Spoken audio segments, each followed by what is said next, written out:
We're back, people, and today we're going to film on the Miami Dolphins corners, Kader Kohou, Eli Apple, Perry Nickerson versus the Eagles. Now, each of them had like a couple solid plays, but overall it wasn't very good. The secondary is definitely hurting right now. I mean, I like the safety duo in Holland and Elliott. They're playing pretty solid out there, one of the better duos in the league. But the corners very much struggling. Miscommunications, just not being in the right position. And getting back Howard and Ramsey helps. I know Howard only missed one game, but having him out there, having Ramsey, and that allows Kohou to go down into a slot where he's a much better player. He's a very solid nickel corner. And then having Ramsey and Howard on the outside. And then you get Nick Needham back, who can be like a dime guy. Like right here, they're in like their dime package with Elijah Campbell out there. Imagine that being Needham, Kohou in the slot with Ramsey and Howard. And the Dolphins, I think, looks like they're running Pounder to me, which is like a quarters man match coverage. Eli Apple gets man-to-man with Dallas Goedert. And they're playing man match, but they're expecting to pass this off down at least. There's just miscommunication on this specific play. You can see that Nickerson ends up taking Devontae Smith one-on-one. Campbell gets physical. And then on this pass off, like, he gets late to see. And then Apple is like, oh, I'll take number 11. Elijah Campbell hesitates. They both hesitate. It's just clear. No one knows where to go. And then Dallas Goedert comes in wide open. That's just what happens when you have these guys playing consistent snaps over and over. It's a tough ask versus a very good offense. They know how to attack your weaknesses, especially when they run a very similar defensive scheme. So these types of things, I think, will get fixed just naturally with becoming a little more healthy. So that's the things you want to see for sure, but really need to start, getting these guys back, because I feel like the whole defense could look completely different. This is actually a pretty good play here for the Dolphins, rotating into like a cover 9. Usually when the Dolphins are in cover 3, most of the time it's gonna be cover 9, which is basically the same thing. It's just their nickel is usually to the weak side of the formation. But it's, ends up being same principles as cover 3, but he's just playing like a tight 1/3 on the outside, matched up on AJ Brown. Does a good job not biting on the double move, mirroring and matching, staying square.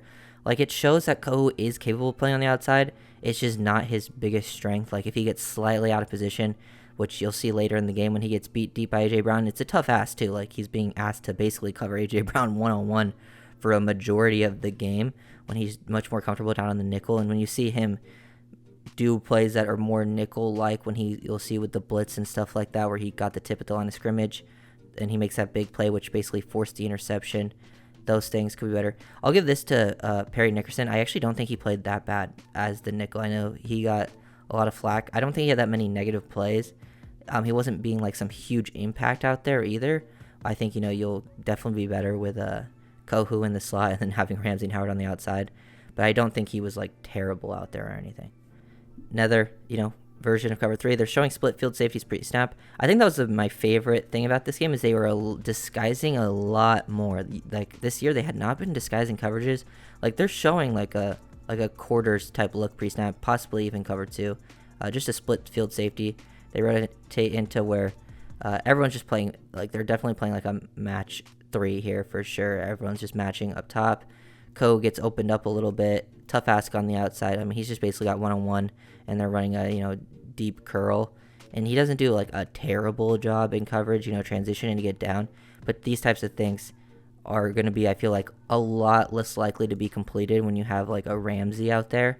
Ramsey could really just change, and Ramsey isn't just going to play outside corner. Like, there will be weeks, just depending on matchup, like, he could be the nickel in certain games, like playing that down. He could be in the box playing a linebacker spot. He could play safety. He could play anywhere. And I think also Nick Needham gives you a lot of versatility like that as well, to play all over the field. And I'll probably do a video on Nick Needham later in the week, because I think he actually could be a big help as like a depth guy that could play like maybe like 10 to 20 snaps a game, that like in certain packages. And it would be pretty helpful overall to the defense, because I actually would feel very comfortable with this secondary when it's healthy, and I'm excited to see what it's going to look like when everyone finally gets a chance to play in this system.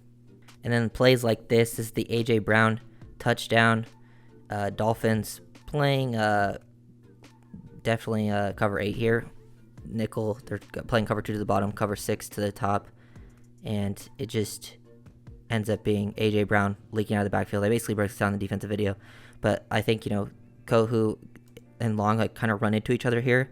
I guess they expect the other one to like take him in man once they see Hurts escape the pocket, and it ends up looking like this is on Perry Nickerson, but it's not. I think that was more on Kohu leaving his guy, and then they basically end up scoring a touchdown. So definitely unfortunate. Not what you want to see. Also would like to see the defensive front get to Hurts, but these are the things that you just can't be letting happening out there, and I don't think would happen with Ramsey or Howard on the field, at least not consistently. And then here's the big Kohu play, getting him blitzing, basically like he's in the slot. Like, he's not playing nickel, but it's like with that condensed formation, it gets him down here, and this is like where he's comfortable. This is where he makes his impact. He's good near the line of scrimmage. He's just a much more natural, instinctive player. He's good versus the run. You get him blitzing like this. Remember, like versus Herbert. Like, when I've watched Kohu play, every game where he was like the starting nickel and played mostly nickel, I think he had very good games. Every game he's played like on the outside, on the boundary, he struggled like pretty bad. But then he'll have plays like this every once in a while. Like, he had some positive plays, but also some of the bigger negative plays out there. So very tough, ask for him too. But he did make probably the most impactful play defensively in this game when he was doing a job basically what nickel slot would be doing. So just having Ramsey back just gets you better in two spots on your defense.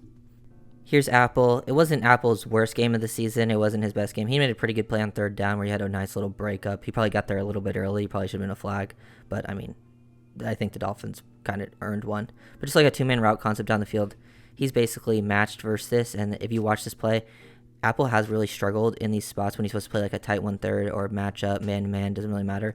He's giving up a lot of space to the inside. This time, he's like, okay, I'm not going to get beat to the inside, and he gets super over-the-top inside leverage, and then Devontae Smith changes directions, a lot of space to work with. Now, that is a tough ask, but he did not play that well at all. These are things that just, I think, become so much better. Like, Ramsey, Howard are not going to stop that every single time, but they're going to be much closer. They're going to make throws have to be perfect, and when everything has to be just a little bit tighter, a little bit closer, QBs, players, they make mistakes, and that will turn into big plays for your defense. And I think the front seven's been playing better and better and better, and they're going to keep getting more and more pressure. That this could really help out and really change what you're looking at for the second half of the season. The defense can become a much bigger part of this team's success. Here's another example of the Dolphins running what they did last time with that like pounder look, which is just like a man match quarters type of coverage. The safe, like everyone's playing man match down here, and then Eli Apple on Goddard, and then the two safeties are playing like quarters technique. So they end up kind of like almost bracketing Devontae Smith. Then they run mesh down low. This time it's a lot cleaner with how like they play it. They're definitely not going to pass it off. They're just going to run man to man. But they end up just getting he basically is forced to take an angle here because this guy's basically just rubbing this either way. He's forcing him to either undercut or go over the top. Should have gone over the top, but Eli Apple letting this happen twice against Goddard is not the best of looks, especially on big third down situations, because that was a 3rd and 7. Then they score the next play, just having AJ Brown run underneath. Like, they're matched up here across the board. Everyone basically playing in some match techniques here, and Ko did a pretty good job against this type of route all day. Like, he basically AJ Brown would catch it, and then Kohu would tackle him for no gain. It wasn't like anything crazy. Like, the offense takes it, the defense takes it, but on this specific play, he kind of drives, gets slightly taken out of position because Brown starts moving right before he catches the ball, and then him and Van Ginkel run into each other, which is like just very unfortunate, and AJ Brown ends up getting into the end zone because he's a very tough player to tackle, very tough receiver. And I think, with Ramsey and Howard out there, you can play a little tighter with your coverages. You can even do some things with like pressing near the line of scrimmage pre-snap. These types of things just become lessened. Like, I'm not saying they just go away, but it's definitely something that they'll improve in. The 2nd and 10 on the final drive. This is like type of thing I'm talking about. AJ Brown closes, Kohu makes a good tackle at the catch point. Just Dolphins in their cover 3 variations, whatever it is at the time, and Kohu closes, makes a strong tackle at the catch point, and this ends up making it a 3rd and 4. Unfortunately, they run their next play. The Dolphins jump off sides. They picked up like 2 or 3 yards anyway, so it would have been like 4th and short, and they were pretty much guaranteed, with the whole tush push brotherly shove thing to get a first down. The Dolphins kept getting them to 4th and 1, but just couldn't get off the field on that certain play, which is unfortunate. But this type of play isn't terrible. I would just I don't think the secondary was individually, some of the players actually, I didn't show any negative plays of Perry Nickerson because he didn't really have that many. Like, there wasn't really anything major to break down on either side, I would say, for him, like positive or negative. So, like, I don't want to give, him too much flack, but I just feel like having Kohu down in the slot makes your nickel position a little more impactful than having Ramsey on the outside gives you, like, a potential star. And then Howard's always been better at corner when he doesn't have to be that main guy, like, who, shadows people. He can just make plays and, like, he'll get some targets, and that allows him to potentially get more and more interceptions. So we'll see how it ends up playing out, and I feel like it just improves everyone back there. Last play that I'm going to break down, Kohu, A.J. Brown basically gets one-on-one, double moved, gets a little bit caught. You can see how last time he played it, he had a little more depth when he hesitated to close. This time he eats up a little more cushion. He gets caught off balance and then gets beat over the top. As you like, Eli Apple played it pretty well. As you can see, they ran the same route to Devontae Smith. He did a better job staying patient, not as falling as much for it, and then being physical. And then it's not like Kohu's in a bad position. I think he's just never really regained his balance, and he's kind of holding on to. And then it's just a perfect throw and perfect catch sometimes. Like, very tough across the board. You can see Perry Nickerson here kind of gets, a little off balance too, but it's not the worst coverage of all time. Van Ginkel gets his pressure down low, but I just feel like, when you have the guys out there that you really need, you're going to get off the field so much more. And it's going to be fun to see just how Fangio utilizes everyone, because a lot of those guys he's getting back are pretty versatile. So I don't know if it's just going to be straight up, Ramsey's playing outside corner the whole time. And Jalen Ramsey has a lot of experience in this scheme. Like, this is what he did at they ran a very similar scheme. So we'll see how it ends up, working out for this team. It's going to be exciting when they really get their guys back. But as of right now, it's, definitely a weakness back there. So if you guys enjoyed the video, make sure to like, comment, and subscribe. I'll see you guys next time. Peace.